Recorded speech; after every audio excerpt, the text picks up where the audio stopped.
What do Bill Gates, Serena Williams, and Anushka Sharma all have in common? They've all invested in the plant-based protein industry, taking the world by storm. As a lifelong vegetarian, I've grown up being so fascinated by my peers' dietary habits, particularly why they would consume meat so often. I remember reading articles, research papers, honestly anything I could get my hands on, talking about things like how we source meat, its history, and alternatives before I actually tasted my first plant-based meat patty at Tim Hortons somewhere in Quebec in 2019.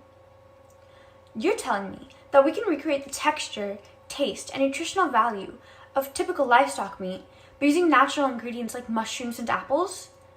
Two words were running through my mind. Absolutely crazy. But to be honest, this burger fell way below my expectations. I know, kind of crazy because I was so hyped up for it, but the truth is this burger was dry, spongy, and lacked that juiciness that is so prevalent in a typical hamburger. I never had a plant-based meat product after that. Until now. Here we are almost 4 years later where the plant-based industry has so much potential. So, I've decided to take matters into my own hands and experiment by creating a homemade plant-based meat burger using accessible ingredients you probably have in your fridge right now. By doing this, we're going to create a cheap and delicious burger that you truly want to eat. So, let's get started. I'm going to be using the best beefy vegan burger recipe that I found on myrecipe.com, but making it a bit more personalized by adding things that I love, like different seasonings and sauces. With this recipe, you should have about 10 warm servings of this burger in about an hour and a half. So, let's get into it. This recipe has about 4 steps. So step number 1 is to take your 2 cups of walnuts and grind them in the food processor until you have something like this. Then do the same thing for your 8 ounces of portobello mushrooms, except halfway in between, add in your normal or vegan butter. I'm using normal. This is going to really make it a lot smoother and mimic the texture of ground beef. When you're done that, we're on to step number 2. So essentially all you're going to do is combine all the ingredients to your walnuts.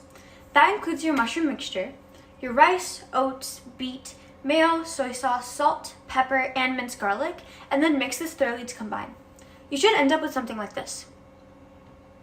All the different seasonings and sauces add a whole new layer of flavor to your burger, and the beet gives it its bright red color. Now we come to step number 3, which is really simple. All you're going to want to do is make sure your mixture is in some sort of container and then pop this in the fridge for about an hour. By doing this, we're chilling the mixture and making it a lot firmer, which is how it's going to actually hold its shape when we're making the patty. Now, something I wanted to ensure throughout this entire experiment is that I'm using accessible ingredients that I currently have at my house. Turns out I don't have hamburger buns, and so instead I ended up using whole wheat bread. Now, the last thing you need to do is add in your toppings.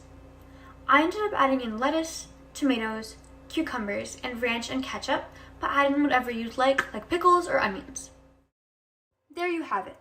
The juicy, satisfying chew of a traditional burger, but without the guilt or environmental impact.